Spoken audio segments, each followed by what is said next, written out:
Okay, so recording has also started. Just 1 second.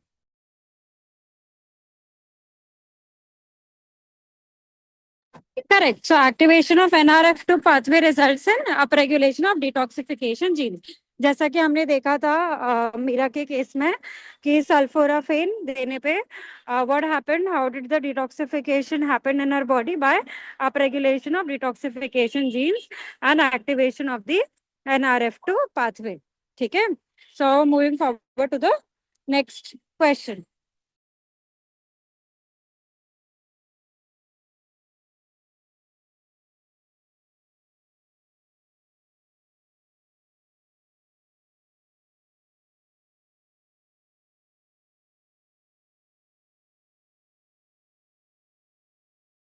Which epigenetic mechanism acts post transcriptionally?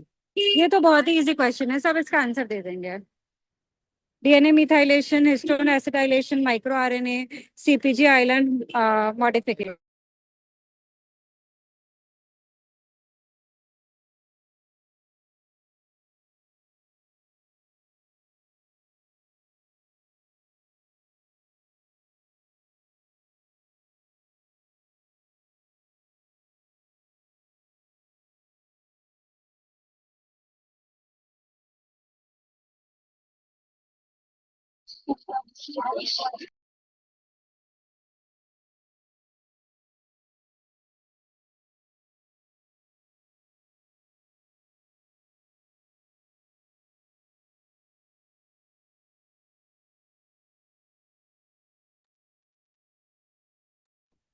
Correct. Post transcriptional, the epigenetic mechanism that works post transcriptional is micro RNA binding.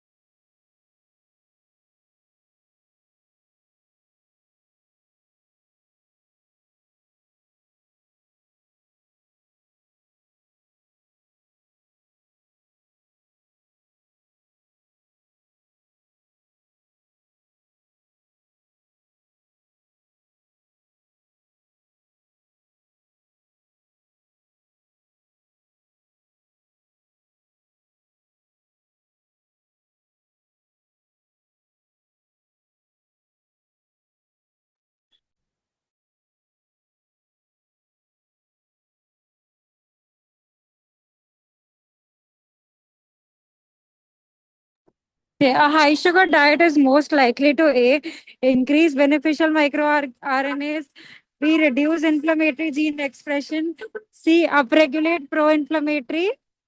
uh, pro-inflammatory microRNAs, या फिर D, enhance RNRF2 activation. This question has not been pasted entirely, but इन तीनों में से ही कोई एक है answer इसका. High sugar diet is most likely to. It is very easy, because अगर बॉडी में शुगर ज्यादा हम लेंगे उतना ही ज्यादा इन्फ्लेमेशन बढ़ेगा. ठीक है. So it upregulates pro inflammatory micro RNA.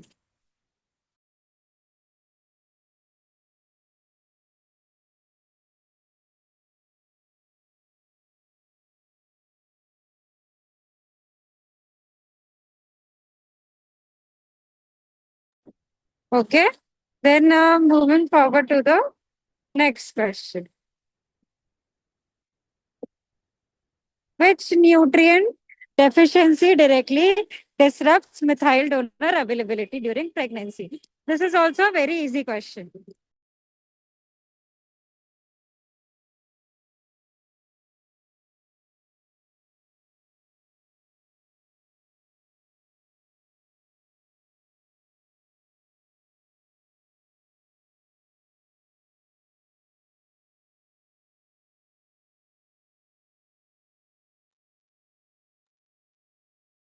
Correct, folate. ठीक है. फोलेट की डेफिशिएंसी से मैंने आपको बताया था न्यूरल ट्यूब डिफेक्ट भी होता है. ठीक है. Can somebody explain me the neural tube effect that I explained to you, how it happens because of the folate deficiency during pregnancy? Can someone explain it to me?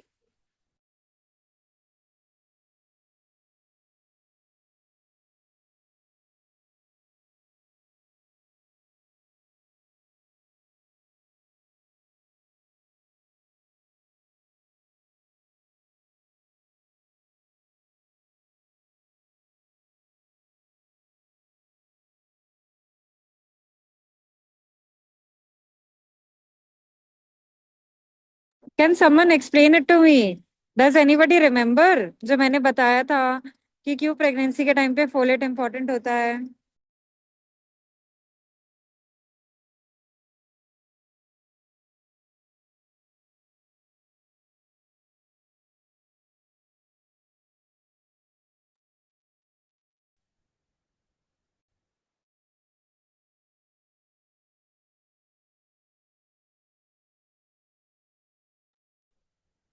Madam, it is an example of nutrigenomics, and because of that absence of folate, the gene does not work properly, and neural tube, that is the forming cells, they grow irregularly or wrongly.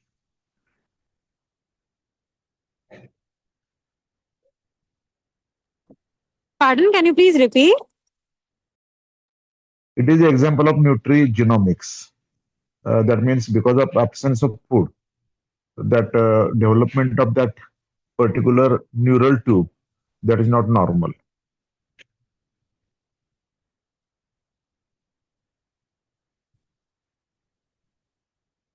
Okay, ठीक है. I will explain it to you in detail in some time when we do the revision of the module. ठीक है? So we'll move forward to the next question. Improper DNA methylation during early pregnancy increases risk of.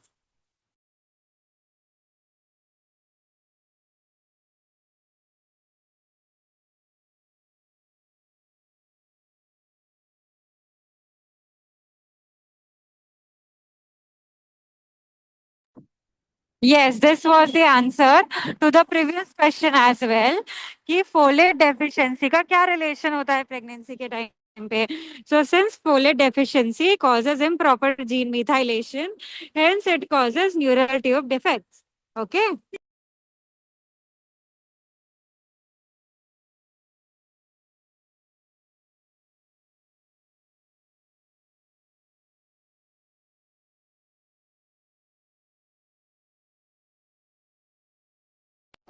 The next question, maternal overnutrition can genetically predispose offspring to obesity by altering appetite regulating gene expression, increasing mitochondrial DNA mutations, reducing chromatin remodeling, या फिर suppressing insulin secretion.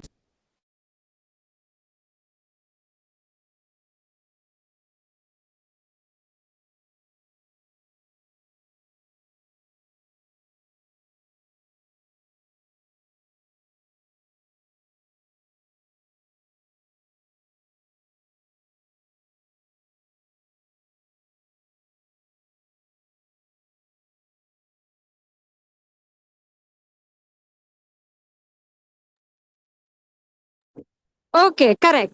ठीक है. Now, what are the long-term consequences of this effect? Can somebody tell me? Long-term consequences क्या होंगे इसके? कि maternal overnutrition हो गया, then बच्चे को obesity का risk बढ़ गया, अब क्या होगा? Child may become diabetic. Obesity may be occur there. Pardon? Obesity may occur in that child. Also, that is the diabetic. Maybe it may be diabetic.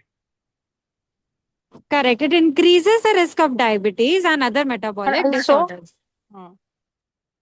ma'am, there is another research which says actually not overnutrition, undernutrition in mother also exposes child for disease. Correct. That is there. That is there. That is also and that is also a factor that undernutrition during pregnancy also causes the Yeah, child rather to. than Yes. more nutrients. Yes. Yes. Correct.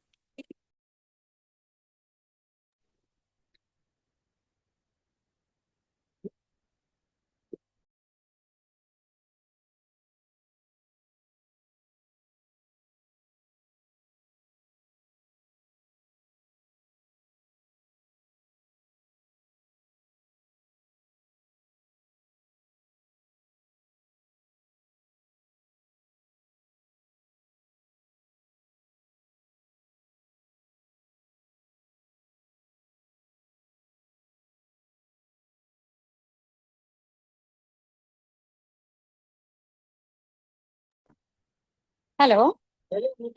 Yes. So moving forward to the next question, which nutrient activates transcription factors involved in calcium metabolism? Omega-3 fatty acids, vitamin D, sulforaphane या curcumin? Okay. Now I have received one answer as omega-3 fatty acids. Can somebody explain it to me? जिन्होंने answer A दिया है कि उन्होंने answer A क्यों दिया है?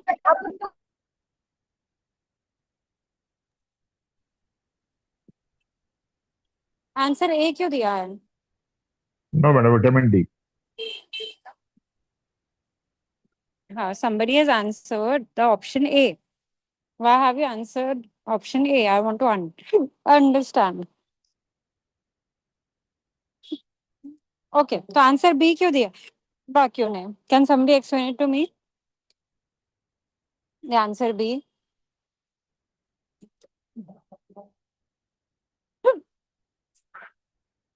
आप लोग सिर्फ आंसर्स लर्न करके आए हैं या फिर आप लोगों को कॉन्सेप्ट्स क्लियर हो रहे हैं?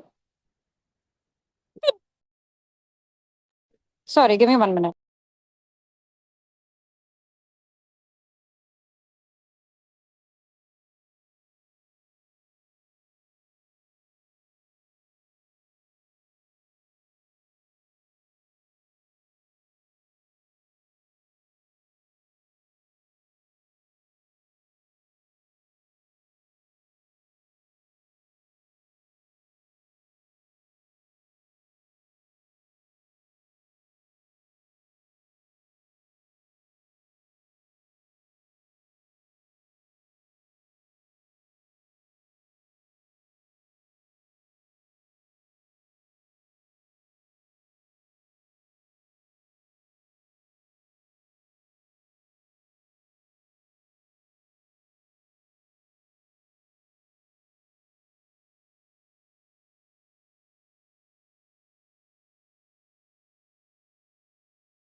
Okay, so maternal overnutrition can epigenetically predispose to altering appetite regulating gene expression, increasing mitochondrial DNA mutations, reducing chromatin remodeling या फिर suppressing insulin secretion. Okay, sorry. Okay, इसके बाद वाला क्वेश्चन हम डिस्कस कर रहे थे कि which nutrients activates transcription factors involved in calcium metabolism. तो इसका आंसर विटामिन डी क्यों है? क्योंकि विटामिन डी के एक्टिवेशन से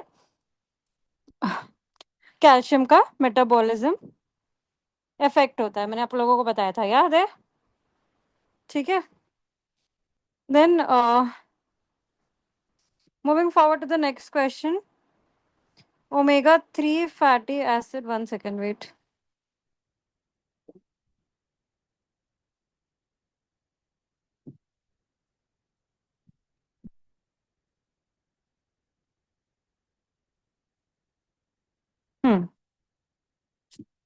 Okay, the entire question. Omega-3 fatty acids reduce inflammation by A, enhancing CpG methylation. ये ऑप्शंस प्लेस हुए हैं इसमें, क्वेश्चन प्लेस नहीं हुआ है. क्वेश्चन ये है कि ओमेगा-3 फैटी एसिड इन्फ्लेमेशन कैसे रिड्यूस करता है? सीपीजी मिथाइलेशन को एक्टिवेट करके या फिर एनएफ कप्पा भी पाथवे को एक्टिवेट करके या फिर उनको सप्रेस करके या फिर हिस्टोन एस डीएसिटाइलेशन को इंक्रीज करके. फटाफट आंसर दीजिए सब.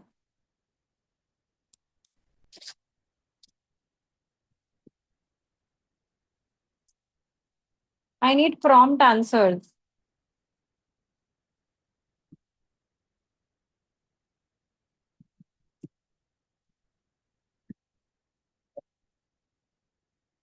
Okay, I've not received any answer till now.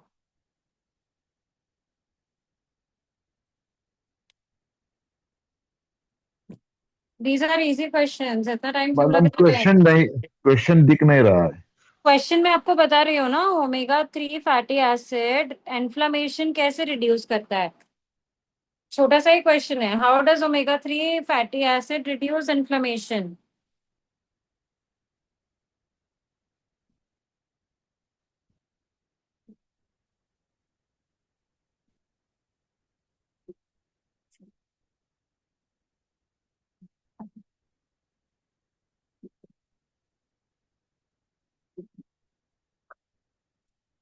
Okay,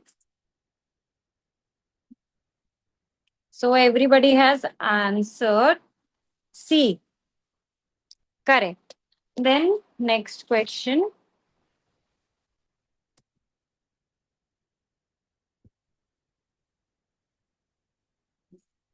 Okay.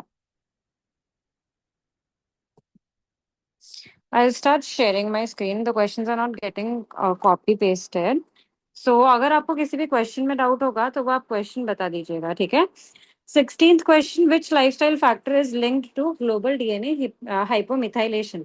इसका आंसर होगा सी, स्मोकिंग, बिकॉज स्मोकिंग से ही सबसे ज्यादा डीएनए मिथाइलेशन डिस्टर्ब होता है, ठीक है। देन किसी को भी अगर किसी क्वेश्चन में डाउट होगा तो प्लीज अनम्यूट करके बोल दीजिएगा।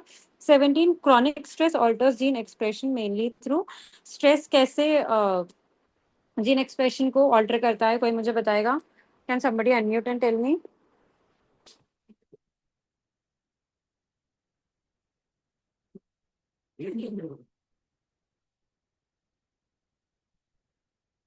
Can somebody unmute and tell me?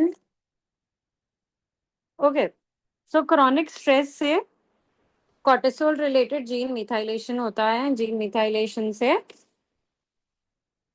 Gene expression भी ऑल्टर होता है, ठीक है। Then next is environmental toxin such as BPA mostly disrupt. What do they disrupt? DNA methylation या फिर ट्रांसक्रिप्शन स्पीड। ये भी मैंने आप लोगों को लिखवाया था, आपको पीपीटी में दिखाया भी था, ठीक है। तो इसका आंसर भी सिंपल है, इसका आंसर है B, DNA methylation patterns. Then which compound from turmeric modulate gene expression via histone and micro RNA pathway. ये भी आपको पता है कि टर्मरिक में कौन सा कंपाउंड मिलता है, that is curcumin, ठीक है। So can somebody tell me where is piperin present? जो मैंने इसमें दिया है, piperin is present in black pepper, okay. So yes, now moving forward to the next question. In Mira's case study, sulforaphane reverse gene silencing by increasing CpG methylation, activating as an HDAC inhibitor, correcting her genetic mutation. So acting as an HDAC inhibitor, sulforaphane act as an HDAC inhibitor, which improved the detoxification process in her body. ठीक है. Then next is the GST gene variant primarily affects what? Hormonal synthesis, detoxification efficiency, lipid metabolism or glucose uptake. So GST gene variant primarily affects detoxification efficiency. Hence, we had to give her the nutrition therapy for detoxification. Okay. Is my screen still visible? Is my screen No. still visible? No. No, Okay, no, no. 1 second. No, ma'am.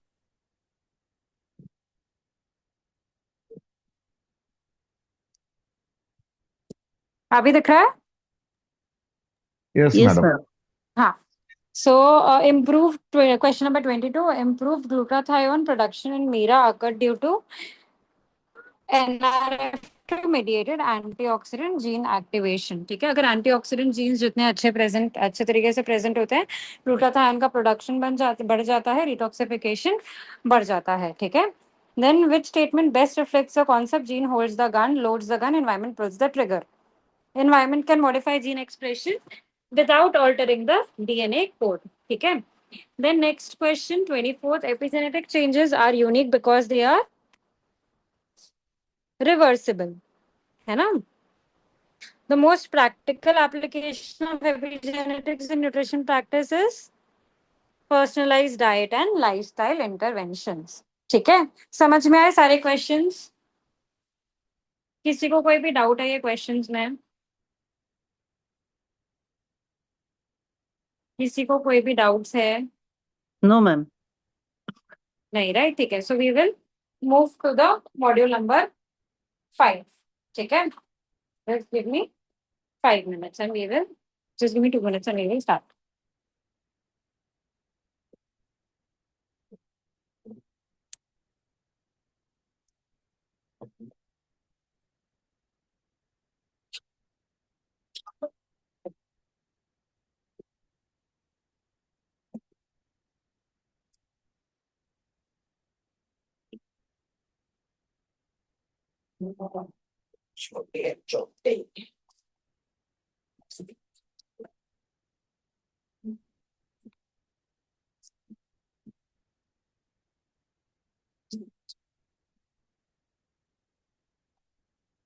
Okay, can you all see my screen?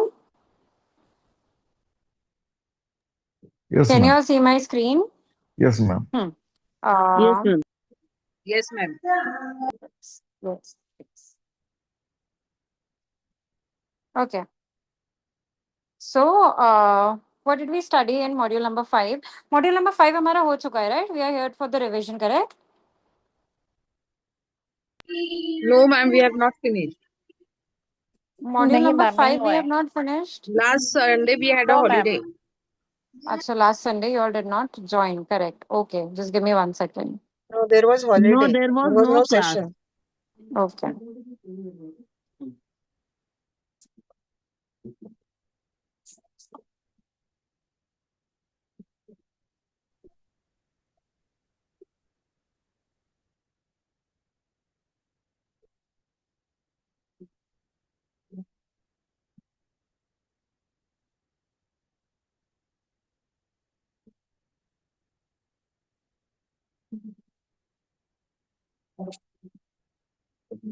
Okay. Is my screen visible? Yes.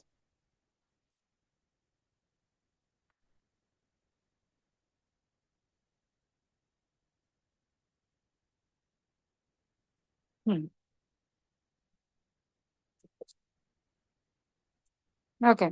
दिखाई दे रहा है आपको?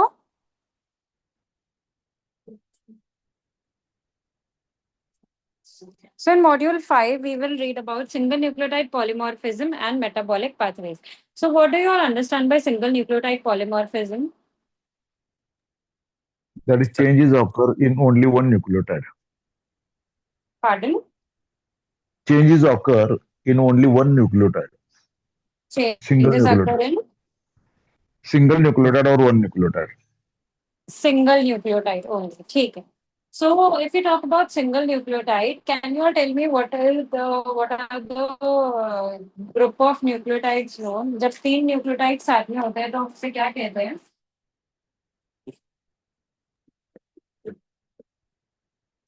Actually, codons are there 64 total.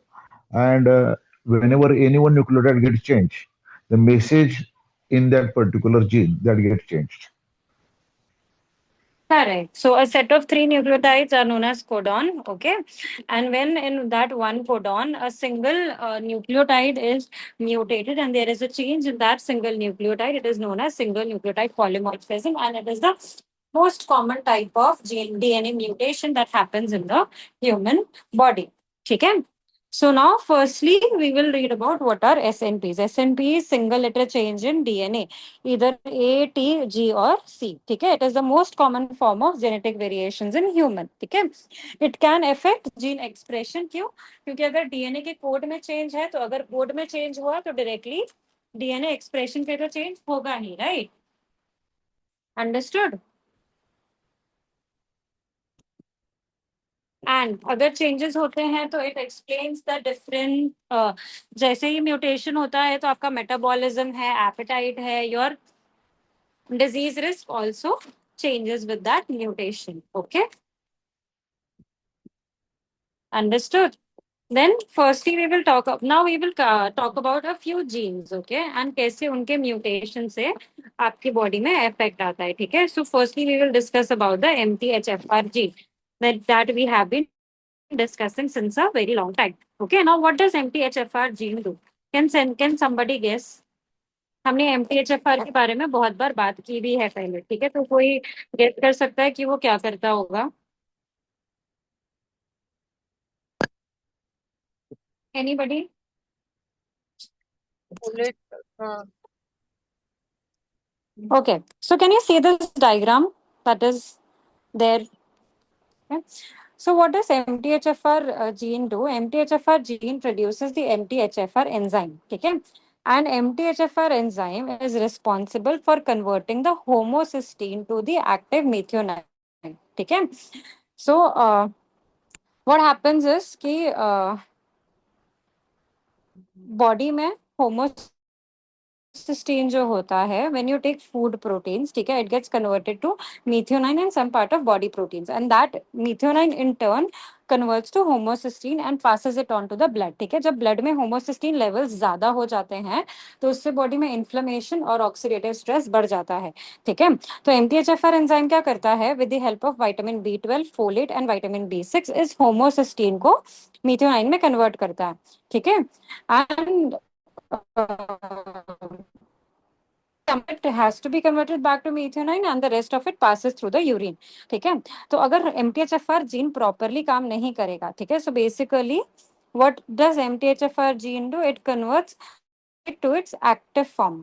ठीक है, folate को उसके active form में convert करता है, बट अगर MTHFR जीन में म्यूटेशन है, ठीक है, सो वो क्या करेगा, MTHFR एंजाइम की एक्टिविटी को रिड्यूस कर देता है, ठीक है, अप टू 70%. ठीक है, now that when the MTHFR enzyme activity is reduced, what will happen is folate will not be converted to its active form, and once if the folate is not converted to if the folate is not converted into its active form, what will happen is folate active form में convert नहीं हो पाएगा, तो DNA methylation का process hinder हो जाएगा. ठीक है, एंड डीएनए मिथाइलेशन के साथ साथ बॉडी में होमोसिस्टीन लेवल्स भी बढ़ जाएंगे, एंड जितने ज्यादा होमोसिस्टीन लेवल्स होते हैं ना बॉडी में, उतना ही ज्यादा आपका रिस्क बढ़ जाता है for metabolic diseases, and body में डिटॉक्सिफिकेशन प्रोसेस कम हो जाता है, and with because of poor detox inflammation increases in the body, and all the symptoms of stress and inflammation gets aggravated. ठीक है, so all those happens, जैसे कि हमने मीरा के केस स्टडी में देखा था ना कि जब उसकी बॉडी में डिटॉक्सिफिकेशन नहीं हो रहा था तो कैसे उसे वीकनेस आ रही थी, and she was not able to perform the bodily function normal functions in her day to day life. ठीक है, तो नॉर्मल फंक्शनिंग करने में भी प्रॉब्लम आती है बॉडी को अगर प्रॉपरली बॉडी से डिटॉक्सिफिकेशन नहीं हो रहा है तो. ठीक है, so what can we do in this case if we get a DNA test done? DNA test आपने करवा लिया, ठीक है, नाउ आपको DNA टेस्ट से पता चल गया कि इनके MTHFR जीन में म्यूटेशन है, तो आपका नेक्स्ट स्टेप क्या होगा, आप उनको मिथाइलेटेड फोलेट दोगे. ठीक है, methylated folate is the active form of folate. ठीक है, एक्टिव फॉर्म ऑफ फोलेट दोगे ताकि डीएनए मिथाइलेशन के प्रोसेस में कोई भी प्रॉब्लम ना आए. ओके, एंड उसके साथ साथ आप उनको खाने में B6, B12 और कोलिन रिच फूड्स दोगे. Okay,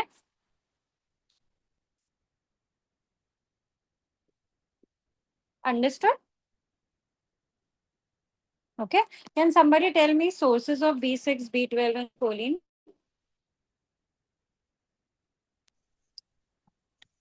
Hello? Low non-veg, some fruits. Non-veg. Non-veg में specifically egg, chicken, मैंने आप लोगों को Fish. याद करवाया था उस दिन. Fish Fish, B12. Salmon fish बोले थे. Salmon fish for B6. Are you sure?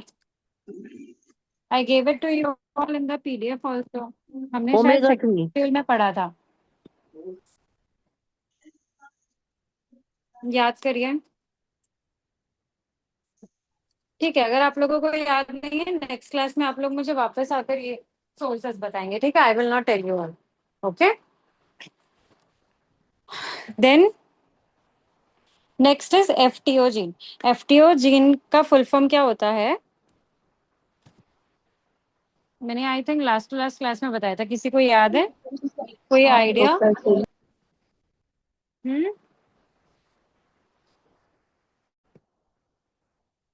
Any idea?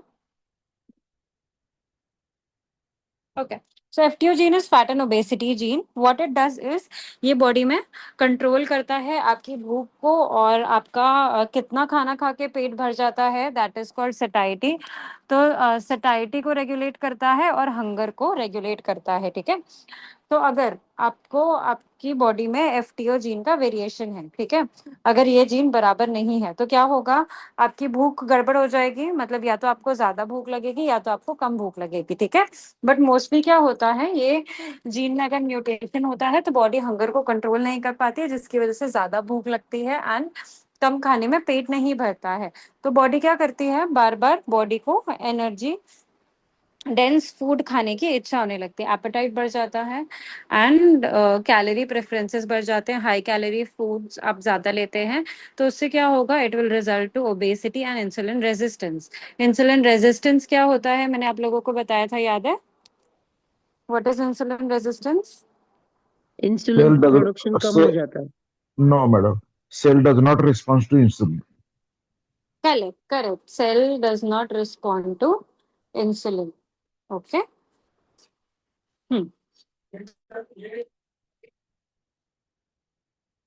ठीक है. Now what will happen if you see that somebody has FTO gene mutation, what will you give them in diet? सबसे पहले तो carbohydrate कम करोगे. ठीक है. कार्बोहाइड्रेट हम उनको कम देंगे एंड जो भी हम उनको कार्बोहाइड्रेट दे रहे हैं उसमें मेक श्योर करेंगे कि फाइबर का क्वांटिटी ज्यादा है. ठीक है. लो जीआई फूड्स देंगे. लो जीआई फूड्स मतलब कि उनको मिलेट्स देंगे. ठीक है. एंड साथ में उनको आप वो दे सकते हो, जैसे दलिया होता है. ठीक है. एंड उनको आप ओट्स दे सकते हो. those are good low GI sources. ठीक है. एंड रेगुलर एक्सरसाइज के लिए बोलोगे ताकि उनका फैट मेटाबॉलिज्म हो सके. ओके. एंड ओबेसिटी ना आए. एंड उनको पोर्शन कंट्रोल के लिए आप एनकरेज करोगे कि खाने में जब भी खाना खाते हैं तो उनका आधा प्लेट जो है वो वेजिटेबल से भरा होना चाहिए, इधर in the form of salads और in the form of cooked vegetables. ठीक है. Madam, high protein diet also that regulates, yes, high hunger. Protein is there. High protein Hmm. तो देना ही है. ठीक है. Hmm. हाई प्रोटीन आपको देना है, बट प्रोटीन में भी मेक श्योर करना है कि गुड क्वालिटी प्रोटीन दे रहे हैं आप उनको. नॉन वेजिटेरियन फूड सोर्सेज भी अगर दे रहे हैं तो उनको गाइड करना है कि नॉन वेजिटेरियन फूड्स को कम ऑयल में कुक करना है एंड साथ ही साथ रेड मीट अवॉइड करना है. Okay. That is how you will control the obesity. Then next is PPARG gene. Okay. What it does is PPARG gene क्या करता है बॉडी में? Can somebody guess?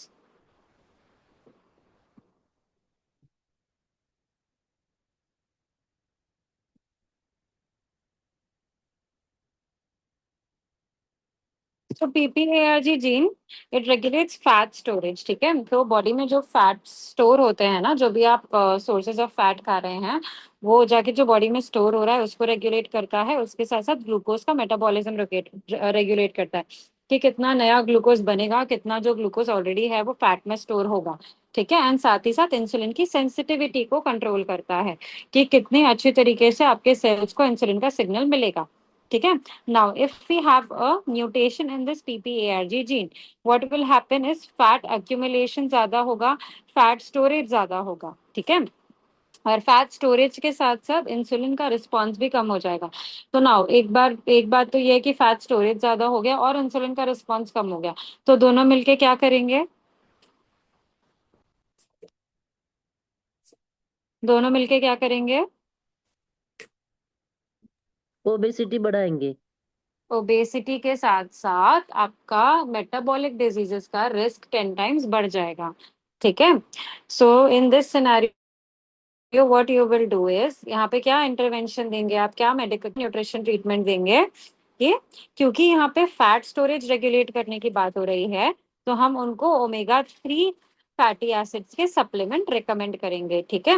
और उसके साथ साथ उनको एंटी इन्फ्लेमेटरी डाइट लेने के लिए बोलेंगे. एंटी इन्फ्लेमेटरी मतलब ऐसे फूड जो कि बॉडी में इन्फ्लेमेशन ना कॉज करे जाते. ठीक है. सो रिफाइंड फूड्स अवॉइड करने हैं, पैकेज्ड फूड्स अवॉइड करने हैं, मैदा बिल्कुल मना करना है. ठीक है.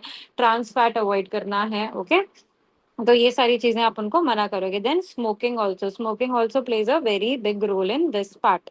ठीक है। एंड देन उसके साथ साथ आप एक्सरसाइज बढ़ाने के लिए बोलोगे, क्योंकि जितना अच्छे एक्सरसाइज होगा, हफ्ते में अगर 4 से 5 दिन एक्सरसाइज कर रहे हैं तो उतना ही अच्छा उनको रिस्पॉन्स मिलेगा फैट मेटाबॉलिज्म में, ठीक है। मैम रेगुलेट का मीनिंग क्या है?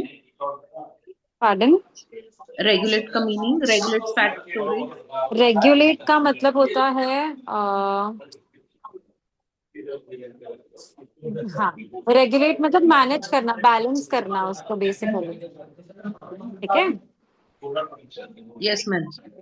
Okay, then next is adipogene, ठीक है। ये क्या करता है? Adiponectin, please mute yourselves, yes. Adipogene is adiponectin gene. ये क्या करता है? It produces adiponectin. अब एडिपोनेक्टिन का क्या फंक्शन होता है, देखिए यहाँ पे आप अगर देखेंगे तो इसमें आपको समझ में आएगा।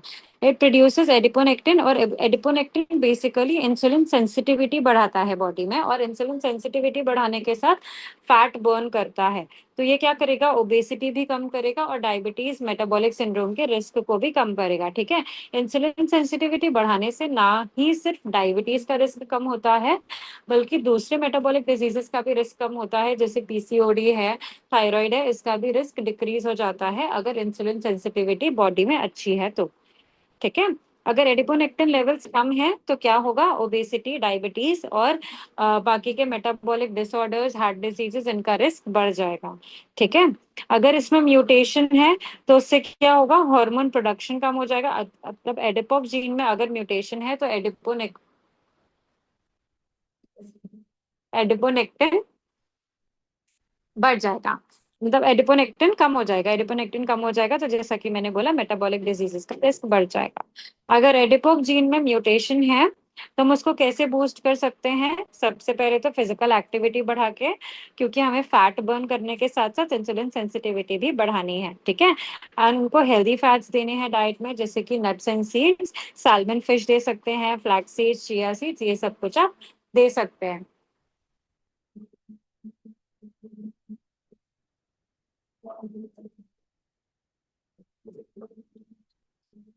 ठीक है।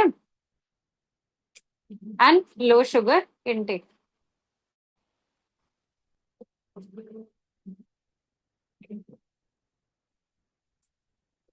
ओके।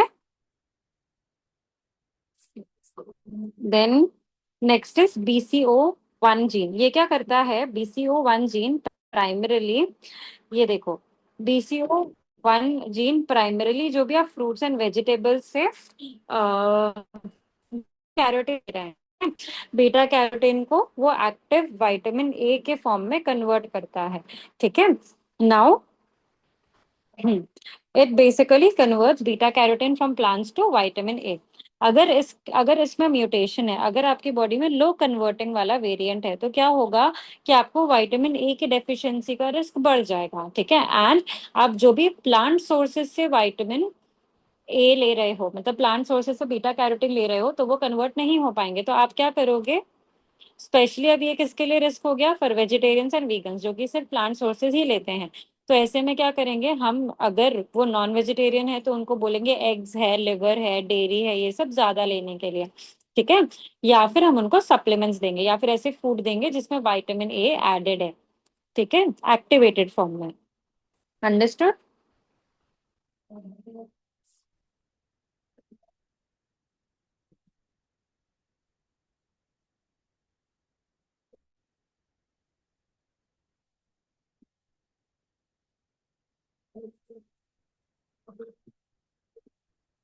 ओके, देन हम माइक्रोन्यूट्रिएंट्स को कैसे मैनेज करते हैं SNPs में?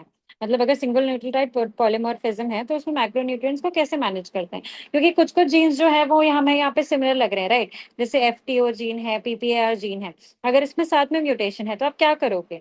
FTO जीन में अगर म्यूटेशन है मतलब ओबेसिटी का रिस्क ज्यादा है, तो मतलब हम उसमें कार्बोहाइड्रेट कम देंगे, ठीक है। एंड सेकेंडली PPAR जीन जिसमें फैट स्टोर करने का काम करता है, ठीक है, तो हम यहाँ पे फैट भी कम देंगे, ठीक है। तो अब ये इंसुलिन रेजिस्टेंस कॉज करेगा, तो हम इस सिनेरियो में क्या करेंगे? हम कार्ब ज्यादा नहीं दे सकते, फैट ज्यादा नहीं दे सकते, तो हम क्या देंगे? उनको प्रोटीन ज्यादा देंगे, ठीक है। प्रोटीन ज्यादा देंगे, और प्रोटीन ज्यादा देने के साथ साथ जो हम कार्ब्स दे रहे हैं उसमें हाई फाइबर देंगे, होल ग्रेन्स उनको देंगे, मिलेट्स देंगे, दलिया देंगे, बार्ले, ज्वार, बाजरा, ये सब कुछ हम उनको ज्यादा देंगे, ठीक है। ओट्स हम उनको ज्यादा देंगे, ग्रीन लीफी वेजिटेबल्स हम उनको ज्यादा देंगे, खाने में सूप ज्यादा देंगे, ठीक है, और हेल्दी फैट ज्यादा देंगे। जैसे कि फिश हम उनको खाने के लिए बोलेंगे, नट्स है, सीड्स है, हम उनको ये सब कुछ ज्यादा खाने के लिए बोलेंगे, ठीक है, ताकि आपका जो प्रोफाइल है वो मैनेज रहे, ठीक है। तो एफटीओ जीन से हमें कार्बोहाइड्रेट कम देना है, एंड पीपीआरजी जीन की वजह से हमें फैट कम देना, तो बचता कौन सा है, प्रोटीन। तो हमें ऐसे पूरा बैलेंस करना पड़ता है डाइट डीएनए म्यूटेशन के हिसाब से, ठीक है। ये वाला पोर्शन आपको समझ में आया, सबको समझ में आया, और am I just Yes, speaking to myself? yes, समझ में yes, आया ma'am. ना, ठीक है, ओके। सो देखिए यहाँ पे आपको समरी दिया हुआ MTHFR जीन, जो कि अगर उसमें वेरिएंट है तो वो होमोसिस्टीन के लेवल बढ़ा देता है। होमोसिस्टीन के लेवल्स बढ़ने से हार्ट डिजीजेस का रिस्क भी बढ़ सकता है, ठीक है। तो हम उसे कैसे सपोर्ट करेंगे, एक्टिवेटेड मिथाइलेटेड बी विटामिन देंगे। एफटीओ जीन क्या करता है, ओबेसिटी और डायबिटीज का रिस्क बढ़ा देता है, तो हम उसमें क्या देंगे, हाई फाइबर देंगे, लो कार्बोहाइड्रेट देंगे, और उनको पोर्शन कंट्रोल करने के लिए बोलेंगे, ठीक है।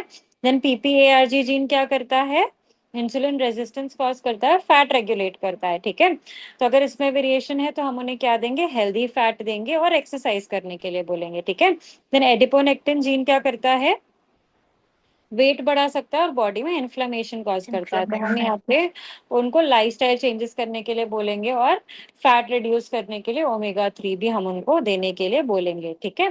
देन BCO1 क्या करेगा, प्लांट से जो हम बीटा कैरोटीन लेते हैं उसको एक्टिवेटेड विटामिन ए में कन्वर्ट करता है। अगर BCO1 जीन में म्यूटेशन है तो प्लांट से एक्टिव विटामिन ए में कन्वर्जन नहीं होगा और विटामिन ए की डेफिशिएंसी हो जाएगी, ठीक है। तो हम इस केस में क्या करेंगे, एनिमल सोर्सेज से रेटिनॉल देंगे, ठीक है। अब इसका क्लिनिकल एप्लीकेशन क्या है, SNP डेटा को हम क्या कर सकते हैं, जैसा कि हमने देखा कि 2 डीएनए पे म्यूटेशन है, तो हम वो म्यूटेशन को स्टडी करके पर्सनलाइज डाइट बना सकते हैं, उनको सप्लीमेंट्स भी प्रोवाइड कर सकते हैं, ठीक है। MTHFR क्या करता है, मिथाइलेशन को सपोर्ट करता है। FTO क्या करता है, हंगर के एपेटाइट, आपका एपेटाइट और हंगर कंट्रोल करता है। PPARG फैट रेगुलेट करने के साथ साथ इंसुलिन सेंसिटिविटी को इम्प्रूव करता है। और BCO1 हम रीड कर सकते हैं टू एसेस कि उनका विटामिन ए अपटेक कैसा रहेगा, ठीक है। सो SNP क्या करते हैं, न्यूट्रिएंट मेटाबॉलिज्म को इम्पैक्ट करते हैं, फैट स्टोरेज को रेगुलेट करते हैं, एपेटाइट और डिटॉक्स को इफेक्ट करते हैं, ठीक है। So not all SNPs are harmful but they,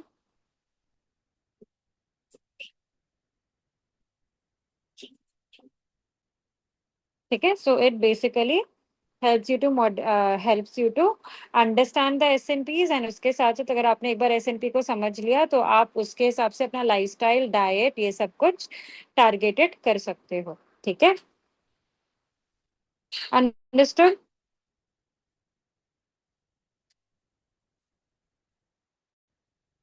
any questions?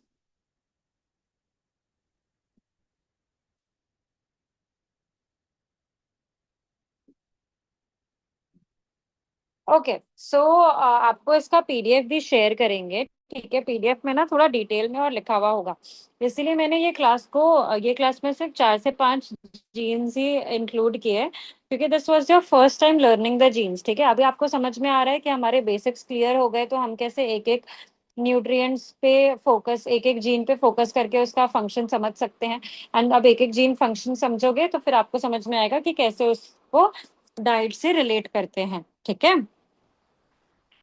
Understood? तो नेक्स्ट क्लास में हम और जीन्स रखेंगे, ओके। एंड इसके PDF में I will share the PDF with you, okay. Okay, ma'am. Okay. Okay, Okay, thank you, madam. Thank you, Thank you, madam. madam. Thank you. Thank you all. Thank you.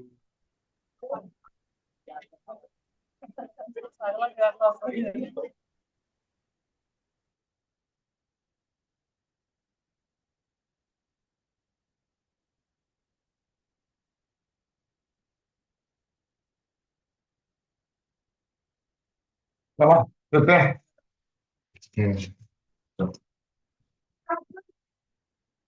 काय काय काय तिथं आहे की भरपूर.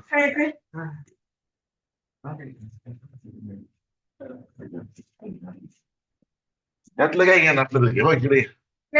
इकडे ये, मी घेतो. ते खराब होऊन चाललेत ना पिशवी घे. एक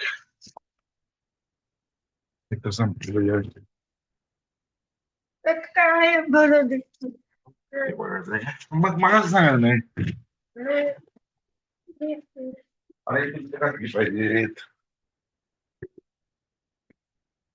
अरे तो-